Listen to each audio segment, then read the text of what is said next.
என்னுடைய பேரண்ட்ஸ் ஜென்ரேஷன்ல இருந்தவங்க 60 வயசுல ரிட்டையர் ஆனாங்க. என்னுடைய ஜென்ரேஷன்ல இருக்கவங்க 50 வயசுல ரிட்டையர் ஆகணும்னு நினைக்கிறாங்க. ஆனா இப்ப இருக்க மில்லினியம் செக்மெண்ட்ஸ் பீப்புள்ஸ் பாத்தீங்கன்னாக்கா இளைஞர்கள் 40 வயசுல ரிட்டையர்மெண்ட் ஆகணும்னு நினைக்கிறாங்க. ஸோ 25ல இருந்து 40 வயசுக்குள்ள நீங்க சம்பாதிக்கிறத நீங்க கார்பஸ் கிரியேட் பண்ணா மட்டும்தான் அவங்களுடைய 41ல இருந்து ரிட்டையர்மெண்ட்டுக்கு நீங்க கார்பஸை சேர்க்கணும். அது பெருசா சேர்க்கணும் அப்படின்னும் போது நீங்க இயர்லியா ஸ்டார்ட் பண்ணணும். இயர்லியா ஸ்டார்ட் பண்ணணும்னா நீங்க கண்டிப்பா எந்த லோன்ஸ் இல்லை எந்த கடனையும் நீங்கள் மாட்டக்கூடாது.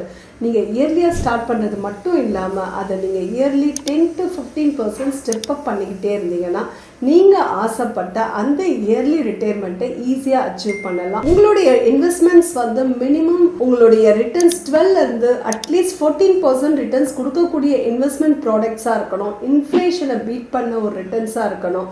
அப்போ தான் நீங்கள் கரெக்டான ஃபினான்ஷியல் ப்ராடக்டை சூஸ் பண்ணிங்கன்னா மட்டும்தான் உங்களுடைய இயர்லி ரிட்டையர்மெண்ட் சாத்தியப்படும். அதை நீங்கள் கரெக்டாக திங்க் பண்ணி இன்வெஸ்ட்மெண்ட் பண்ணுங்கள். equity market is the best options. அதை நீங்கள் ட்ரை பண்ணுங்கள். ஈஸியாக உங்களோட இயர்லி ரிட்டையர்மெண்ட்டை அச்சீவ் பண்ணலாம். உங்களுக்கு இந்த மாதிரியான இன்ட்ரெஸ்டிங் வீடியோஸ் உங்களுக்கு வேணும்னா எங்களுடைய சேனல் அனிதா மோகன் இன்வெஸ்ட்மெண்ட் சொல்யூஷன்ஸை சப்ஸ்கிரைப் பண்ணுங்கள். உங்களுக்கு நெக்ஸ்ட் வீடியோவில் இன்ட்ரெஸ்டிங்கான ஒரு டாப்பிக்கோடு நான் உங்களை மீட் பண்ணுறேன். Until then, bye from Anita Mohan.